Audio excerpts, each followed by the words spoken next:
This video is for those of you who know in your heart that your custody agreement sucks and needs to change, but you feel stuck. You are letting your fears and limiting beliefs, which I'm not saying aren't logical, stop you from doing what you want to do. Now, this is not a new concept in life. There are many people out there who have a dream, and it could be starting a business or writing a novel or I don't know, getting a nose job or whatever. Everybody wants something, and so few people actually go for it. I was thinking about the movie The Truman Show last night and how he wants to, I don't know, go to Fiji or whatever. I mean, that's just the metaphor for him wanting to expand his horizons, to push beyond his current limitations. But he's got this fear of water, which was, of course, engineered by the creators of his life. And it's exactly the way it is for all of us, because we're basically in this earth school to overcome our fears. If you've ever seen the movie Defending Your Life, really cute little 90s movie, totally you can watch it with kids. I think that movie hits the nail right on the head as far as why we are in this earthly reality. Okay, fine. So,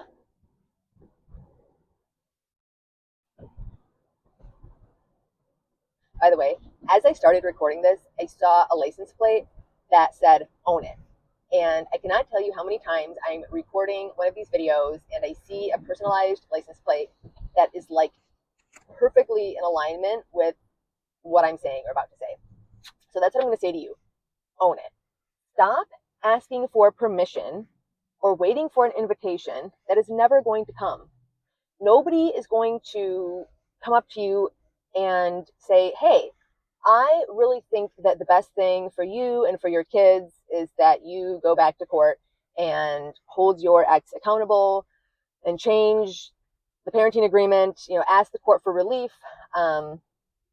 And by the way, here's, a $10,000, no strings attached, free gift, for a retainer fee. Like, it's not going to happen. If it was easy, everybody would do it. And, oh, excuse me. Oh, I just passed a truck that said super ego.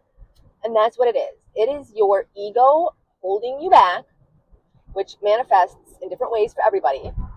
Yes, this is a little bit of rebuke that I'm giving you here because I love you so much. People think of ego as like the blowhard who's always bragging about his golf score or his Botox injections or whatever.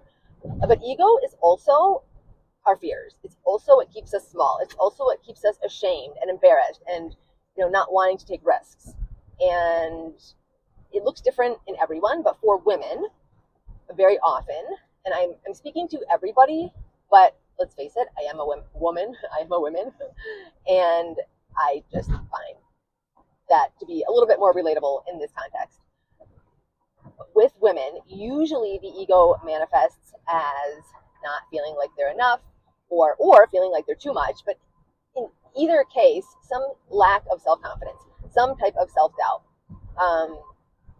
and caring what other people think about them, and being afraid to rock the boat or risk the disapproval of others. Like, even to the point where we will harm ourselves to avoid disapproval. I remember once, when I was a cop, by the way, I was off duty, I was walking my dog, and I started to get like this creepy feeling, like the hairs on the back of my neck went up, and I felt like I was being followed. And in fact, I could hear like the jingling of someone's keys or coins in a pocket as they were walking behind me in a way that seemed to be like they were increasing their speed. And so I turned around and I saw that in fact somebody was behind me. They were also walking their dog, a very large pit bull. I had a brand new 8-week-old puppy, and this person happened to be a different race than I am. So I said to myself, I do not want to look like the type of person who crosses the street or picks up their pace who makes a decision about another person because of the color of their skin. So I did not change anything. I just kept walking, and I could like, now bear in mind, I got this weird feeling before I ever turned around and saw what this person looked like. So this is social conditioning, right? And they were like actively picking up their pace because I could hear it.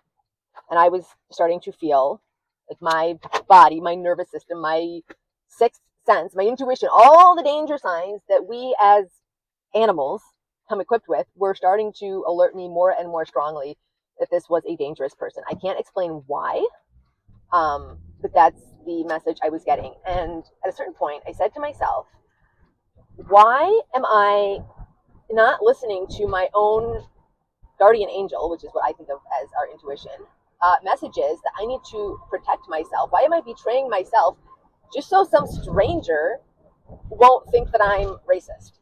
And so at that point, I picked up my puppy and I started to run.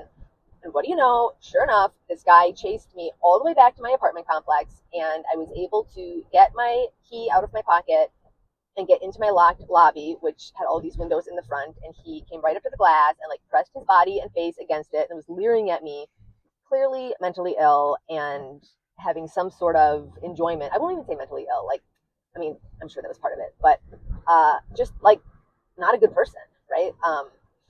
I was clearly like getting off on the fact that he caused me to be afraid. And why am I sharing this? Because this is what we do as women. As women, why can I not get the singular and plural correct this morning? Sorry, it's like this rainy morning. I didn't sleep great last night, and just really feel the push to get this content out there. But this is what we do as women. And again, I was a cop at the time and had been for, I don't know, like 5, 6, 7 years at this point. I'm like getting angry just thinking about it. So chances are that if we are in a post-decree sucky custody arrangement, and chances are that we got into that relationship in the first place because of this tendency, right?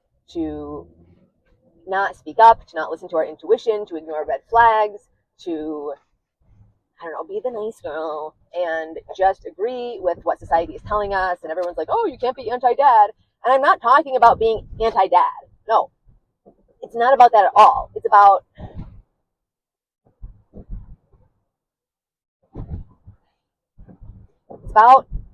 not being, you know what it's about? It's about not being afraid to not be politically correct.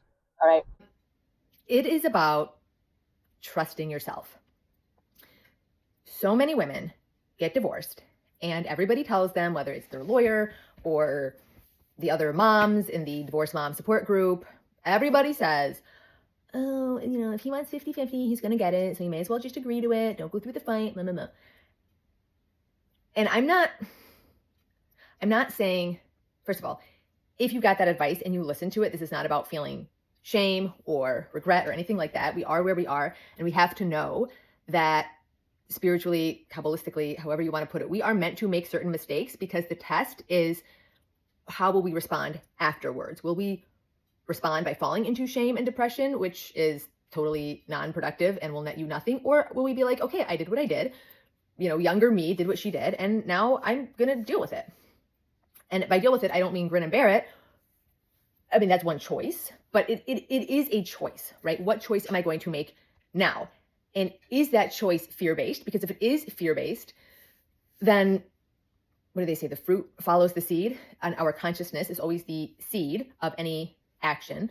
So if that choice is one that is rooted in fear, then the outcome is going to be lack, right? If that choice is rooted in lack, then the outcome is going to be one of lack, okay? Successful people, they will listen to advice, but they will never let an outside voice take the place of their inner voice. I remember hearing a story about a very successful, and by the way, when people give you advice, so often the advice they give, and they genuinely care about you and love you, but it reflects their own situation far more than it reflects yours. Okay, so be very careful about who you ask for advice. Because, for example, some of you may have had the experience where when you got divorced, certain people distanced themselves from you. And if you're really honest with yourself and you think about it, those people most likely probably also are unhappy in their own marriages. And the fact that you did the brave thing and took the step that they are too afraid to take, that made you threatening to them. Okay, it's kind of like, and I always use these recovery examples, but they're just so fitting. It's like a bunch of people are barflies together.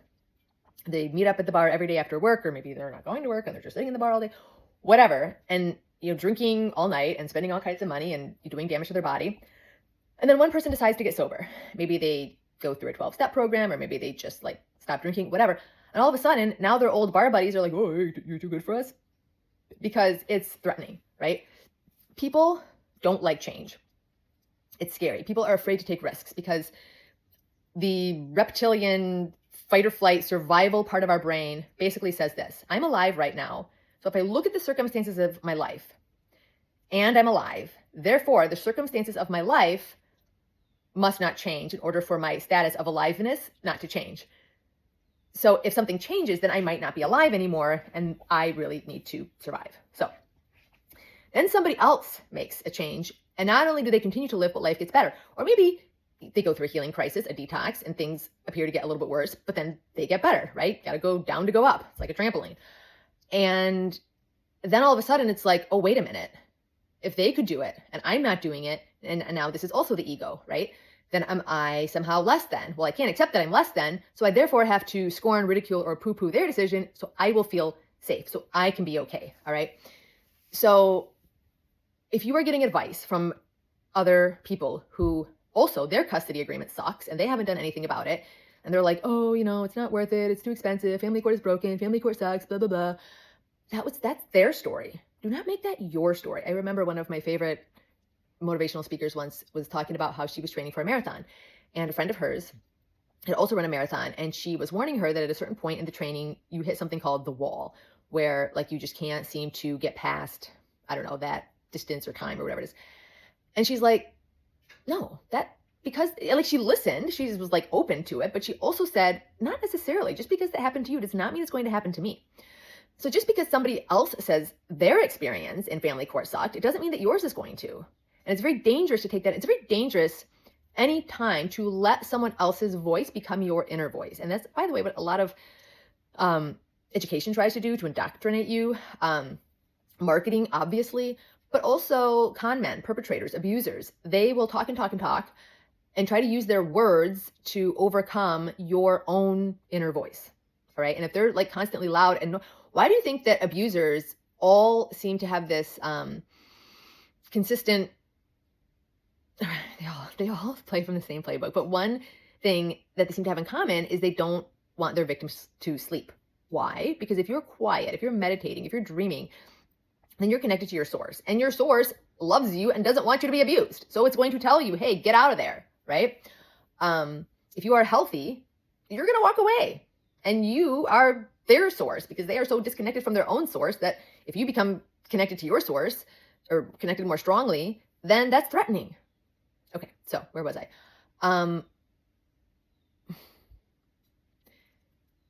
So not taking action because of all these other things that people say. And again, I'm not saying to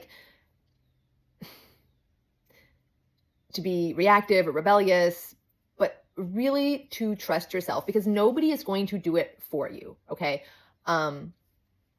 Like even in real estate, I had these clients recently who wanted to make a lowball offer on a property. And in this market, you just don't make lowball offers. Now, granted, this property had been overpriced from the get-go, so it had been sitting on the market longer than it should have been, and there have been a few failed offers due to some HOA rule that wasn't clearly advertised in the beginning. So it was a stigmatized property.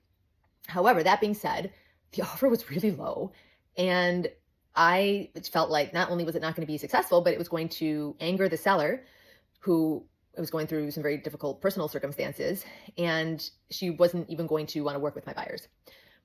And my advice was not to go that low, but they were insistent. And so as their agent, I had to follow their instruction, which I did. And there was some negotiation, but they got the house for way lower than what I thought it would go under contract at than what I thought. I mean, it's like so far below market value. It's a great house. And I was kind of irritated at the time, like, why don't you trust me? If I'm your agent, you should trust me. I know what I'm doing. I do this every day. This is the first time you've ever done this in your entire life. But guess what? I am so proud of them. They listened to their inner voice. And even when it did go under contract, I was scared, like, it's going to fall apart. But it didn't. The deal stayed together. And this is not the first time this has happened, by the way, in this business. And I love this story and stories like it, because sometimes the novice really does need to not listen to the expert, right? Or just to listen to their own inner knowing. And they were really firm on their gut feeling that this house was meant for them. Or if it was, well, I will say this. So they weren't attached to an outcome. They were like, this is what we're willing to pay for the house. And if it doesn't work, then fine. Whereas I, as the agent, had more skin in the game, I guess you could say, because they were like totally fine if it didn't work out. Whereas I was kind of like, all right, I've already showed you like 800,000 houses. Like, when are you going to pick one, right? Like 800,000 that matched their specific criteria that they wanted. So whatever. My point is, if you feel something is right, even if you don't know how, because, I mean, again, because this is your workshop for growth. If it was easy, if you had infinite funds for an attorney, and that attorney was the top attorney in the country or something like that, like, of course, like, it wouldn't even be a question. But if you really feel that what's best for your kid and for you, because you matter, yes, I understand that the courts are all about the best interest of the child, but part of the best interest of the child is a happy parent, okay? And you have done your moral inventory, and you know that you're not embarking on this process because of revenge. Like, you genuinely feel in your heart of hearts that whatever it is you are petitioning for is the best thing for the kid and for you. Then why are you not doing that? Right? And I know what you're going to say. You're going to immediately argue for your limitations. Well, it's expensive. Well, there's no guarantee. Well, what if it gets even worse? What if? And what if it works out? And by the way, it's not about the outcome. It's about the process. And even if the outcome isn't what you want, because you did break through your fear and you showed yourself what you could do and do hard things and maybe even fail, right? Like in business, successful business owners fail fast. Nobody doesn't fail, okay? Fear of failure is fear of success. Even if it fails, you still win. You still benefit. You still grow. And something is still going to get better in a way. It's just not going to happen the way you think, that you anticipated. So anyways, this is a really, really long way of saying trust yourself. And I see so many parents in these single parent or family custody and court support groups where you can see from their question all of their limiting beliefs. And it's like embedded right into they're arguing for their limitations as they're asking the question. And sometimes what I will do is I will screenshot the question, I'll put it into AI, and I'll say, show me all of the false assumptions and limiting beliefs that this person is not questioning. Like if you go to therapy and you explain, something that's keeping you blocked or stuck, the therapist is always going to ask you, is that really true? And then you have to, how do you know that? I have 2 teenagers right now, and they're always making these declarations. They're telling me things. Oh, that's not going to work. Oh, that's not true. There's no proof. I'm like, and you know, at your age, it must be amazing to know everything, having been on this planet for such a short time. I love teenagers. Okay, I have rambled way longer than I meant to. One thing I will leave you with is, we all have a particular tikkun, area of correction, growth in this lifetime. And many, many women have a correction in the area of low self-worth. And if a person has a low sense of self-worth, then they will overgive because they don't think that they are worth receiving just as they are, that they have to give something in exchange. And because they have low self-worth, they won't trust their own intuition. They'll look to other people to tell them what to do. And so when we are in these crappy custody situations that just aren't working, we usually agree to those because we didn't feel we had the right to stand up and say, actually, I think this would be better. We didn't have the guts to stand on our own 2 feet and say no, right? We were always the yes person, the nice girl, the good girl. That is those people end up with autoimmune disorders because the body goes, oh, okay, I see. We are betraying ourselves. We are harming ourselves. So then the immune system starts attacking healthy tissue because you are healthy and great and amazing. And yet you are causing yourself harm by betraying yourself for what? Yeah, yes, you are receiving something in return, but it's not worth it. So back to trusting ourselves. Divorced couples or divorced people were interviewed and asked, at what point during the relationship did you know that the marriage was going to end in divorce? And 90% of them said before the wedding. So, but it's hard. It's scary. Like, oh my gosh, canceling the wedding, and you have the invitations are set out, and the hall is rented, and the dress is purchased, and it'd be so embarrassing. And having been there, done that, I'm here to tell you, don't be afraid to rock the boat. Make some noise. You will be happier. You will be proud of yourself. You will gain self-confidence. It won't be easy, but it will be worth it. So anyways, that is my very long way of saying that to you today. I hope this was helpful. I don't think I even introduced myself. If you made it this far, yay. My name is Hannah. I am a former police officer, divorce and family mediator, spiritual coach, manifestation coach, and I am just here to help you manifest what it is you want in the healthiest way possible. I work with clients on all kinds of subject matter, but what I do talk about a lot on this channel is relationships, parenting, family court, because whether people admit it or not, all of the pain in their life is always connected in some way, shape, or form to relationships. And usually it's our relationship to ourselves, honestly, is the root of it. So we don't want to address symptoms. We want to go to the root cause and really just heal the relationship we have with ourselves and become the creators of our own experience that we came here to be. So on that note, if you like my teaching and coaching style and you want to go deeper with me on your specific issue, there's a number of ways to do that. The best way is to go to my website, thebookofyou.life, and click on, I think it's store or bookings, either way. And there's different ways to work with me there. Otherwise, if you are benefiting from the free content on this channel, please go ahead and click that like and subscribe button. That really helps get this content out to more people who can benefit from it. So, okay, that's all I got. I love you guys. Thank you for watching. Bye.